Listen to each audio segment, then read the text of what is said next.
Hello, my dear friends. How are you doing? Hope you are having an amazing day and not having to deal with drama. Ready for new stories I have for you today? Let's go to the first one. And don't forget to listen to the end of the story, guys, to hear my insights. Enjoy the stories. And don't forget to like and subscribe. And of course, don't forget to leave a comment. I, 18 female, recently lost my father in what has been one of the most painful experiences of my life. He was my best friend, my mentor, and my rock. I'm an only child from his first marriage, and my mother passed away when I was little. A few years after my mom's death, my dad remarried Anna, 47 female, who has a son, Jake, 19 male, from her previous relationship. My relationship with Anna has always been a bit strained, but I tried my best to be cordial because it made my dad happy. After Dad passed, things between Anna and me spiraled completely out of control. I'm honestly at a loss, and I'm questioning whether I was too harsh or if my actions were justified. So here I am. First, for a bit of context. Ever since I was young, my dream has been to attend Dream University. I won't use the real name, but think one of the big ones, like Harvard or Stanford. My dad was always incredibly supportive of my academic ambitions. He worked hard and saved money so I could have the opportunity to go wherever I wanted for school. It was our shared goal, something we bonded over. Dad had set up a trust fund for my college education, and he was adamant that this money would be used solely for my schooling. When I got accepted into Dream University, it felt like everything I had worked for was finally coming together, despite my grief over losing him. Now, here's where Anna and Jake come in. Jake and I are the same age, and throughout high school, there was this unspoken competition between us, at least from Anna's side. She would always compare our grades, extracurriculars, and college prospects.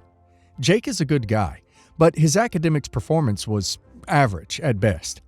He didn't have the same drive for school that I did, and that's totally fine. Not everyone needs to go to an Ivy League school to succeed in life. But for Anna, it was like my acceptance to Dream University was some personal insult to Jake. When I got the acceptance letter, she didn't congratulate me or say anything supportive. Instead, she said something along the lines of, "Well, Jake hasn't heard back from his schools yet. Maybe you should wait before making any decisions." I was confused and asked why that would matter. She brushed it off, but I felt a knot form in my stomach. It didn't make sense at the time, but I let it slide, thinking it was just her being weird in the midst of our grief. Little did I know, that was just the beginning. A week later, Jake found out he hadn't gotten into any of the schools he applied to. He was understandably upset, and I tried to be supportive. Anna, however, immediately turned her attention to me. She said it would crush Jake if I went off to Dream University while he stayed behind at a local community college. "You'll break his heart," she told me. "It's not fair that you get to go to your dream school while Jake has to stay here. He's already feeling bad enough. If you care about this family, you'll defer a year and go somewhere local so you can stay close to him." I was stunned. I couldn't believe what she was asking of me. I tried to explain that this was a once-in-a-lifetime opportunity for me, that it's something my dad and I had worked toward for years, but she didn't care. To her, it was all about Jake. "You need to think about the bigger picture," she kept saying. "Jake needs you. You'll have other opportunities, but you don't want to be the reason he spirals into depression, do you?" I felt guilty, I won't lie. I love Jake as a brother, even if we aren't particularly close, and I didn't want to hurt him because he was struggling with mental health lately. But at the same time, why should I give up on my dreams for someone else? My dad wouldn't have wanted this. He always encouraged me to go after what I wanted. When I told Anna I wasn't going to defer, she flipped. She told me I was being selfish, that I only cared about myself, and that I was abandoning Jake in his time of need. I didn't know how to respond, so I walked away. After that conversation, Anna completely turned on me. She started treating me like a guest in my own home, the home my dad had bought and paid for. She made snide comments about how I was freeloading, how I should be contributing to household expenses if I wasn't going to support Jake emotionally. She even started locking me out of certain rooms in the house, including my dad's study, where a lot of his important documents were kept. I knew something was up, but I didn't know how bad it would get until one day, Anna dropped the bombshell. "You can't just live here rent-free forever. Once you turn 18, you'll need to start paying your way or find somewhere else to go," she said. I was floored. This was the house my dad had left for me. I couldn't believe she was threatening to kick me out. I asked her what she meant, and she said, "Your father didn't leave you as much as you think. I have rights as his wife. This house isn't just yours. We'll see what the lawyer says." At this point, I knew I had to get my hands on Dad's will. Luckily, he had always been transparent with me, and I knew where he kept the paperwork. But since Anna had locked his study, I had to wait until she was out of the house one day to retrieve the documents. When I finally got to the will, I felt a wave of relief wash over me because she could have destroyed it. As I thought, my dad had left the house to me, all of it. Anna had no legal claim to it. She could stay as long as she was respectful, but the house was mine. I had no intention of kicking her out, until what happened next. I confronted Anna with the will, calmly explaining that the house was legally mine and that I wasn't going to let her kick me out. She looked furious, but didn't say much. I thought that would be the end of it. The next day, however, I came home to find that Anna had packed up all my things and left them in the driveway. She had changed the locks and texted me to say, "If you're so eager to move out, here's your chance." That was it for me. I called a locksmith, got back into the house, and packed her things instead. When she came home, I handed her the will and told her she had no right to kick me out of my own house. I told her she needed to leave immediately, or I would have her forcibly removed. Anna screamed at me, calling me ungrateful and cruel, saying my father would be ashamed of me. She tried to guilt-trip me again, bringing up Jake and how I was destroying the family. But I was done. I told her that she could take Jake and find somewhere else to live, because I wasn't going to be manipulated anymore. Since then, Anna's been staying with her sister, and Jake has gone no contact with me. I feel terrible about how everything unfolded, especially because I didn't want things to get so ugly. I wanted to honor my dad's memory and keep some semblance of a family together, but I also needed to stand up for myself. This house was meant to be my safe haven, and Anna tried to take that away from me. Now I'm preparing to go to Dream University, but I keep questioning whether I was too harsh. Jake is still young, and maybe he really did need me during this tough time. Anna is grieving too, and maybe I should have been more understanding.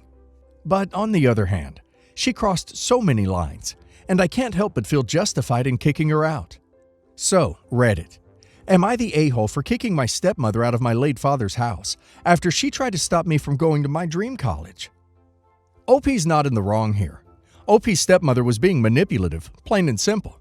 It's not OP's responsibility to put her life on hold because Jake didn't get into the schools he wanted. OP worked hard for this, and her father would have been so proud of her for following through with her dream. Anna trying to guilt OP into staying home was selfish, and the fact that she changed the locks on OP in her own home is just appalling and says everything about her as a person. And now let's hear the community's opinion. No a-holes, but hear me out. Everyone is hurting in this situation. Anna lost her husband, Jake didn't get into the schools he hoped for, and you're grieving too. I can see why Anna may have acted out of desperation, especially if she saw Jake struggling. That said, her actions were still wrong. It's great that you stood your ground, but I think emotions are running high all around. Maybe once things cool down, you and Jake can have a conversation and try to salvage some part of your relationship. Not the a-hole. You're not the one tearing the family apart. Your stepmother is. She tried to take control of something that wasn't hers, and when she didn't get her way, she escalated things by locking you out of your own house. It's pretty clear she was only thinking about Jake's feelings and completely disregarding yours. You did the right thing by standing up for yourself and your dad's wishes. Honestly, not the a-hole. What your stepmom did was completely out of line. It's not like you were rubbing your college acceptance in Jake's face.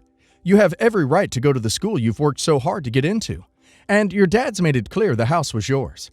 The way she handled it was manipulative, and kicking you out of your own home was just unforgivable. I think you showed remarkable restraint by not kicking her out immediately after finding out what she was planning. My husband's family has a tradition to go on vacations on Christmas and celebrate. Their vacations are usually overseas, and every family member has to contribute money to go. I paid $3,000 for me and all the kids like my husband wanted. Then I found out that my husband's parents decided that this year they just want immediate family to go on vacation. That means no spouses or children are allowed. I was hurt, but decided to quietly take back the money I contributed to the vacation. My husband's parents found out and told him. He came home and threw a fit, saying it was petty of me to pull the money back. Now his parents cannot afford to go on vacation, But I told them that since the kids and I were uninvited, and he was okay with spending Christmas away from family, then I thought the only logical thing to do is take the money back. He ranted about his unemployment and his inability to contribute to the vacation, and said that $3,000 is nothing to someone who has a salary like mine, but I refused to keep arguing. He's basically sulking and saying that this will ruin his relationship with his family and create unnecessary drama. He's insisting that I made a hasty decision taking the money back and is pressuring me to give it up. So, not only are you and the kids not real family, but that knowledge is supposed to cost you $3,000, and husband fully endorses it? What the duck? You know what else costs $3,000? The retainer for a good divorce attorney, not the a-hole. Hang on. Your husband's parents are planning a Christmas vacation, but are only inviting their children? They're not inviting their kids' spouses and their grandchildren? What the hell kind of parents ask their kids to spend Christmas away from their spouses and kids? What the hell kind of grandparents want to spend Christmas with their kids, but not their grandkids? Not the a-hole. This is 9 kinds of ducked up. Your husband wants to spend Christmas without his wife and kids and is expecting you to pay $3,000 so he can do it? On what planet does this make sense? Take the $3,000 and use it as a retainer to hire a divorce lawyer. No father who cares about his children would fathom leaving them and his wife to go on a Christmas holiday vacation with his parents. The fact that he wants you to pay for this and you are questioning if you are the a-hole tells me that you are in an aggressive relationship. My friend of over 10 years, Connor, is getting married. I don't know the bride, Lisa, that well because I don't live in the same state where they are based, and they've been together for less than a year. But she asked me to be one of the bridesmaids since I'm one of Connor's closest friends. She was nice to me the couple of times we met, so I accepted. Connor's brother hosted a dinner for the couple last weekend, and I was one of those who were asked to make a toast. I said that I'm glad that Lisa came into Connor's life. I recalled how, before they met, Connor told me that sometimes he wakes up at night and suddenly feels sad because he feels alone and lonely, even though things are great at work. When he met Lisa, he told me how easily he found it to talk to her, which was why he asked her out immediately. I said that just a month after they started dating, Connor told me that being with Lisa made him the happiest that he has ever been in a long time, and he really felt like she was the one. I thanked Lisa for making one of the kindest and most caring people I know happy, and wished them a long and lasting marriage. I thought my toast was fine, since everyone cheered. But when I got home, I got a message from Lisa saying that she did not want to see me at the wedding. She said that I made my toast about my relationship with Connor, highlighted the fact that he tried to come on to me, and made her look like Connor is just with her so he doesn't feel lonely. She blocked me, so I couldn't reply. I called Connor to explain my side. I never considered him telling me he was lonely as him trying to come on to me. And I only mentioned the loneliness thing because I wanted people to know that he used to feel lonely, despite his professional success, and having Lisa in his life made him happy. He was surprised by what I told him, because he didn't know that Lisa messaged me. He said that he would talk to Lisa, and they are still at odds about this issue as far as I know. I don't think I'm attending the wedding after all of this, if only to avoid causing any more tension. But I want to know, am I the a-hole here? Not the a-hole. That was a nice toast as you describe it. I'm concerned for your friend, though, that they dated for less than a year and are getting married, that he was lonely, that she reacted this way. It doesn't sound very healthy, more codependent, desperate, and rushed, and she sounds like a nut. Everyone sucks here. Sure, she is overreacting, but the reason I'm saying everyone sucks here is because highlighting someone's loneliness, regardless of the intention, in a toast at their engagement party is deeply tacky, and if I were the subject of that toast, I would have felt embarrassed and a bit miffed you'd essentially painted me as a sad sack. Again, your intention may not have been to do that, but as a third party, that's exactly how I read it. Everyone sucks here. Your toast was too intimate, but her reaction is ridiculous. If anyone should be mad, it's him, for having things he told you in private aired in front of everyone. Not the a-hole. Your speech actually sounds really nice and not at all like you're trying to start anything. Lisa, on the other hand, sounds like a bit of a bunny-boiling crazy person. I actually hope this highlights something to Connor that he may not have been aware of, because she sounds super jealous and a bit mad. My wedding to my wonderful husband was last month, and it was magical and so happy, with just one bit of awkwardness. My husband's brother made a speech, and wow, was it awkward and insulting. Highlights were him talking about how my husband used to be such a playboy, sleeping with all different beautiful women, and it took me coming around to make him settle down and grow up. He also made a comment about how I better never cheat on my husband, because he's had his little brother's back through his whole life, and that ain't gonna stop now that he's married. That came off like a threat a little. So at the end of his speech, or maybe just a long pause in it, I couldn't quite tell, I picked up the mic at my table wanting to give him a piece of my mind. But then I remembered who I was in front of: grandparents, children, all of our families. So I just settled on going, "Yikes!" and leaving it at that. Something about the microphone or sound setup or something made that so much louder than anything said on mic all night. Imagine the loudest, boomingest, echoing in a large hall yikes ever. My husband cracked a joke that I sounded like the voice of God. "And God saith upon thou, yikes, man." And I started getting the giggles. And the microphone caught them and amplified them, and the sound system got in some feedback loop, screeching over my giggles, which made me laugh even harder at the ridiculousness of it all. Anyway, it kind of cut the tension in the room, way better than me saying anything too mad would have done, and we moved on with our night. Now, it's apparently become some sort of an inside joke on my husband's side of the family to go "yikes" at my brother-in-law, which is getting on his nerves apparently. My husband talked to him about the speech, and he apologized for not preparing something better, for making it drunkier than he should have, and for overall sticking his foot in his mouth. He'd apparently meant the taming the playboy thing as a compliment. And also, he had more to his speech, stuff that was really complimentary to me, but I'd cut him off before he'd gotten past the jokey part of his speech. But he was kind of annoyed about my reaction. That was really condescending and had become a bit of a joke in his family.